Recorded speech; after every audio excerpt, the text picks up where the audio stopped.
Jésus a mis ses pieds dans ma maison. Il a mis ses pieds dans ma maison.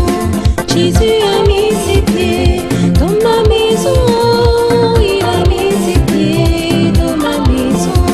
Jésus a mis ses pieds dans ma maison.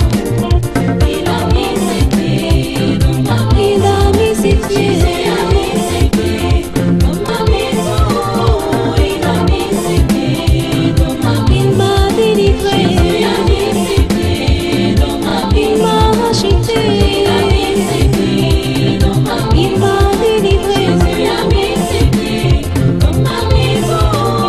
Il a mis ses pieds dans ma maison. Quand j'ai reçu Jésus dans ma maison, j'ai reçu la paix, l'amour et le bonheur. Quand j'ai reçu Jésus dans ma maison, j'ai reçu la paix, l'amour et le bonheur. Jésus a mis ses pieds dans ma maison. Il a mis ses pieds dans ma maison.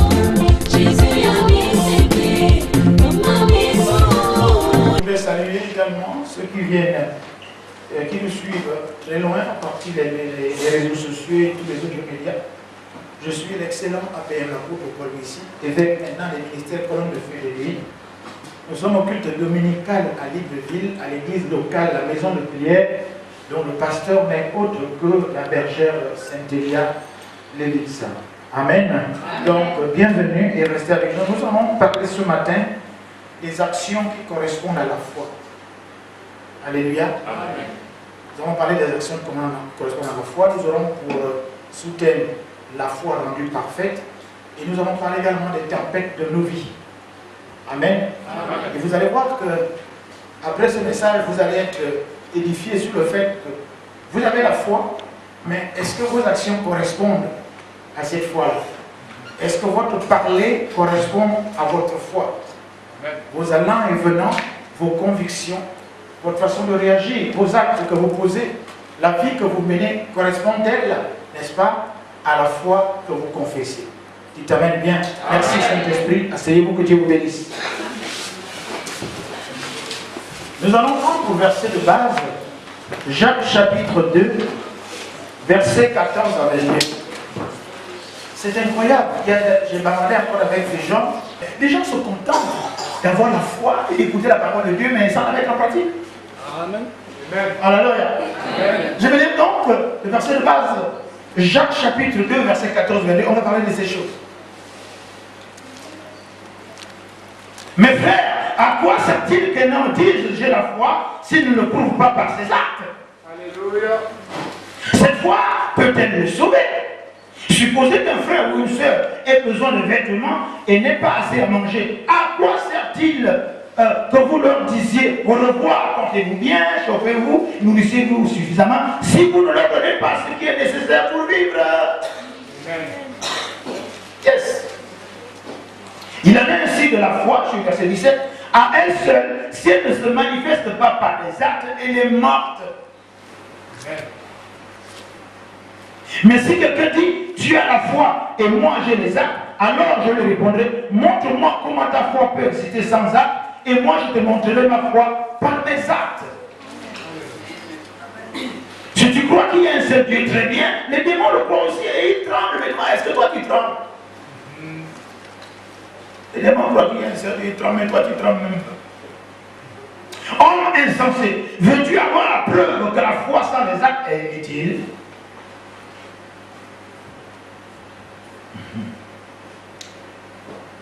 Comment Abraham, notre ancêtre, a-t-il été reconnu juste par Dieu à cause de ses actes, quand il a offert son fils Isaac sur l'autel? Tu le vois, sa foi et ses actes agissent ensemble, et sa foi a été rendue parfaite à cause des actes qui l'accompagnaient. Dites Amen. Amen.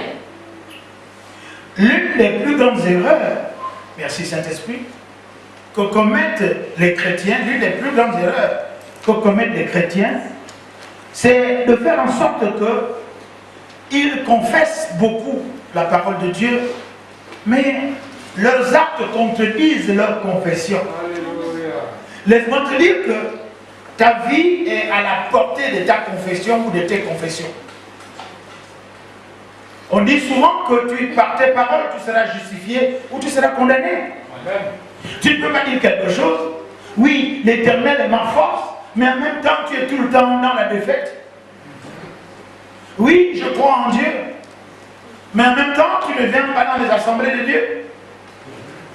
Oui, je crains Dieu, mais en même temps, tu viens en retard, tu n'adores pas, tu ne loues pas. Oui, mon pote, c'est l'évêque, mais quand le pote est sur le pupitre, toi tu viens en retard avec tes lunettes de Rayman, il y a un souci quand même. Depuis que le pote t'attend, imagine que Dieu soit le pote. Dieu pote, tu le mets dans le pote-pote. Et là, ce n'est pas bon. Alléluia. Nous faisons confiance en Dieu, qu'il pourvoit à nos besoins financiers, mais en même temps, nous nous faisons des soucis pour tout. Alléluia. L'Éternel est mon berger, je ne manquerai de rien. Mais en même temps, tu paniques quand tu n'as pas un rond. Moi, quand je n'ai pas un rond, je dis super. Amen. Parce que les oiseaux du ciel ne sèment ni ne moissonnent, mais ils ne crèvent pas de faim. Amen. Tu es malade d'une maladie, peut-être qu'on appelle qui t'amènera à l'extrémité. Tu dis non, l'Éternel est celui qui m'a guéri. Mais en même temps, tu cherches encore chez les mangas, les marabouts, tu cherches encore des gens qui doivent venir t'imposer les mains, tout le reste. C'est vrai que, mais pour qu'on t'impose les mains, il faut que les gens là reçoivent qui doivent t'imposer les mains, parce qu'il y a des guérisons qui passent par simplement ta foi. Amen. Alléluia. Alléluia. Amen. C'est-à-dire que nous confessons Dieu, mais nos mauvaises actions, tu aimes Dieu, mais tu es ton prochain. C'est là. Tu aimes Dieu, mais tu mens alors que ta vie n'est même pas menacée. Alléluia. Amen. Tu aimes Dieu, mais tu fais de fausseté, d'hypocrisie, de duplicité. Je sais de quoi je parle, je suis passé par là, je n'ai pas encore tout compris, hein? Pas du tout. Loin de moi de dire que je suis super spirituel. Non, je tombe encore. Mais par la grâce de Dieu, je me tiens debout. Amen. Et Dieu a trouvé un système pour visiter ça chez moi. Je pouvais bavarder avec quelqu'un qui me disait non, je suis rentré dans une... J'ai demandé, il y a des moments, non, je regrette mon Dieu. Je voulais que la colère revienne en moi, mais la colère ne vient pas. La colère, où es-tu? La colère est où? Oh non, j'ai envie de péter les câbles, j'ai envie de faire disjoncter le tableau, j'ai envie de mettre le feu, j'ai envie de mettre, j'ai envie de faire moto. Mais moto est athée. Amen. Plus de feu. J'ai déjà empêché de perdre les câbles. Pourquoi? Parce que petit à petit, la vie de Dieu commence à prendre le dessus. C'est simple, le jour que je me mets dans une grande colère, je tombe malade. C'est clair. Donc j'ai peur de tomber malade. Hein? Nous, ceux qui descendons la colline, il ne faut pas suivre parce que j'ai poncé le châssis. Hein? Vous m'avez reconnu? Alléluia. Amen. Amen. J'aime faire le break pour que personne ne se sente accusé. Dites Amen bien. C'est la parole de Dieu de miroir. Alors, le premier point que nous allons voir ce matin, la foi rendue parfaite. Alléluia. Nous avons toujours le même verset de base. La foi rendue parfaite. Jacques chapitre 2, verset 14 à 22. C'est une exhortation, c'est une des choses de la vie de tous les jours. Mes frères, à quoi c'est-il un homme qui dit j'ai la foi s'il ne le prouve pas par ses actes? Allez. Quand j'étais en voyage là, la bergeresse, elle s'est lamentée sans se lamenter, mais elle ne s'est pas lamentée, elle a dit non, mais papa, mais c'est terrible ça. Pendant que vous faisiez les culs, le courant se coupait, n'est-ce pas, non? Tu es obligé de commuter avec la maison, heureusement. Bien, je dis, comment vous pouvez dans une église, vous travaillez et vous ne posez pas d'exemple pour soutenir votre pasteur? On ne demande même pas des centaines. Pourquoi quelqu'un, un monsieur, un papa, un frère, une maman responsable se lèverait-elle pas pour dire, bon, je réunis autour des mamans, on va faire que chaque mois, pour qu'on épargne à notre pasteur et nous-mêmes le désagrément, n'est-ce pas, que pendant qu'elle prêche, le courant se coupe. On va dire, bon, écoute, on est des mamans, ça ne peut pas tuer, et puis c'est l'œuvre de Dieu, Dieu n'est redevant la personne. C'est ça, il faut mettre la parole bien en pratique. Dites, bon, nous sommes combien? Nous sommes 6 mamans, oui, on va se débrouiller, chacune va donner 5 000, chaque fin du mois. 6 mamans, ça fait 30 000 francs de courant. Mais je vous rappelle que votre église là consomme 80 000, hein? 80 000 de courant. Ce mois-ci, vous m'avez un peu aidé. La dernière vient me donner 30 000, mais le reste, c'est moi. C'est pour ça que moi, je ne manque de rien. C'est aussi simple que ça. Si vous ne pouvez pas donner 5 000, tout autant, vous êtes même les enfants ici. Je sais que vous avez attendez, j'ai lu ça sur Facebook. Qui m'a fait même lire? C'est maman. Sur Facebook, non, sur Info Kingele. Il dit c'est la vraie sorcellerie. C'est une vraie sorcellerie que tu utilises ton argent pour ton site internet alors que ton enfant que tu as fait venir au monde n'a pas le lait. C'est de la sorcellerie, c'est vrai. Amen. Un faux king, ça n'est un faux king. Je n'ai jamais lu ça, c'est maman qui m'a fait lire ça. On était en train de lire. C'est là que tu es une sorcière, tu es un sorcier. Tu as 2000 francs pour aller sur le net. Attends, tu ne peux pas mettre même 1000 francs pour ton église. Vous payez le quoi? Je bénis le Seigneur parce que ce n'est pas moi qui cherche l'argent ici, elle me rend compte seulement. Mais je me rends compte. Gwen, à quelle heure je t'ai envoyé les unités de l'église pour le programme? Hein? 21h, j'étais en tout. Mon tel monnaie. Alléluia. La bergère m'a donné, elle m'avait donné 12 000. J'ai dit, demain, on ne sait pas tout. Je ne sais pas si c'est la librairie ou à tout. À 21h, c'est va mettre des unités. Alléluia. Mais si tu as la foi, mais quels sont les actes? La foi aussi, c'est dans ta propre maison. Sois responsable chez toi. Qu'est-ce que c'est? Vous voyez que la foi, ce sont des choses hautement spirituelles, oui, mais ce spirituel-là amène ce qui n'existe pas en existant pour que tu puisses poser des actes. Quelqu'un va te dire que c'est pourquoi Jacques est pratique. Paul dit que la foi, elle sauve très bien. Jacques lui dit la foi sauve très bien, mais comment je peux voir que tu as la foi si tu ne poses pas les actes? Amen. Paul dit que la foi, elle sauve, n'est-ce pas? Vous êtes sauvés au moyen de foi, ça ne vient pas de vous, Ephésiens chapitre 2, verset 8. Mais Jacques lui dit, pas même. Pour ajouter, Jacques lui, la foi, c'est bien, mais je dois voir ça comment je peux voir que tu as la foi? Parce que la foi, c'est quelque chose de spirituel, donc ça ne se voit pas. Je peux voir la foi par ton comportement. Je peux voir la foi par ta façon d'agir. Je peux voir la foi par ta façon de te comporter. Alléluia. Amen. Alléluia. Amen. Regardez, vous ne voyez pas que ça s'est changé, non? Oui. N'est-ce pas? J'ai fait ça avec qui ici? Là? Avec maman. Toujours avec moi. Toujours avec moi. Vous savez d'où vient l'argent là? C'est l'argent de la foi. Amen. Amen. La foi rendue parfaite. Il dit, à quoi ça sert si tu ne prouves pas?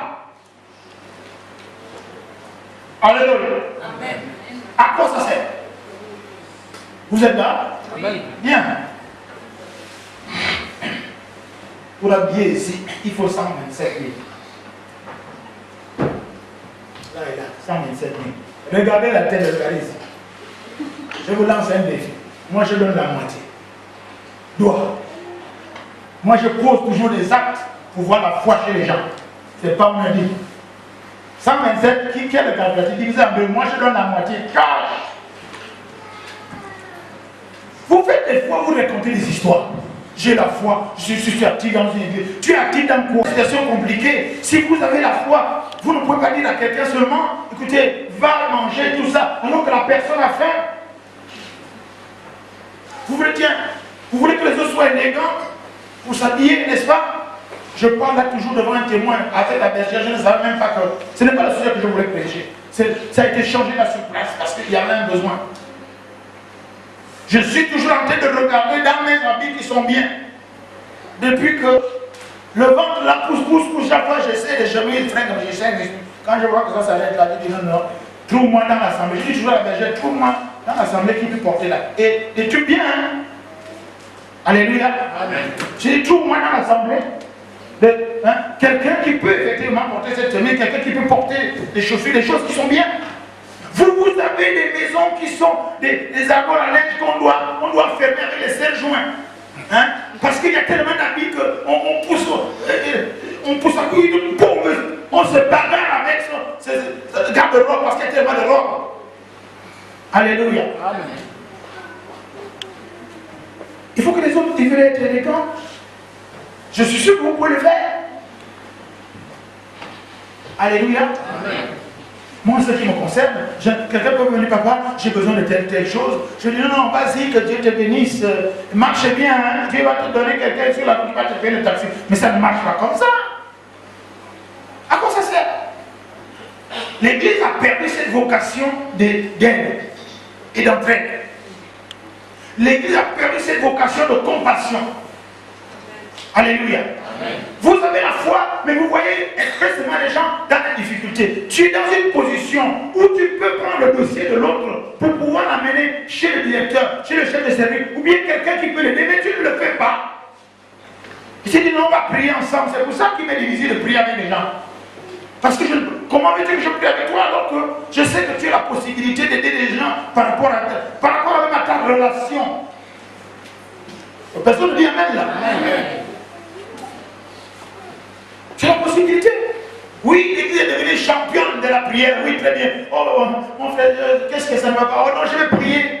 Oh, je prie. Il m'a prié, mais moi j'ai faim là. Prie, mais j'ai faim. On va prier, frère, on va prier. On ne peut pas prier le ventre vide, sauf si on gêne volontairement, mais il ne gêne pas, il veut quelque chose. Alléluia. J'ai entendu la sœur Carthage qui vient me faire un témoignage parce que tout ça édifie. Je dis attention. Le déguisement de Dieu. Un petit enfant il amène, c'était comme 25 francs. Il veut un sandwich de 300 et un lait, mais il a 25 francs. Il donne ça à Cheikh Attache. Cheikh Attache, il regarde l'enfant, il regarde 25. Il regarde le pain, il regarde la grâce. Il dit ça ne peut pas faire le montant que tu veux. J'ai dit non. Ça avait manqué le code quelque part. Il fallait lui donner. Il dit toi là, oui, 25 francs, ça ne paye pas tout ça. Mais comme tu es venu, je te donne le pain, je te donne le lait, tout ça. Mais ne reviens plus parce que ça ne passera plus. Parce que c'est Dieu qui voulait bénir ton commerce là. Amen. Les petits enfants sont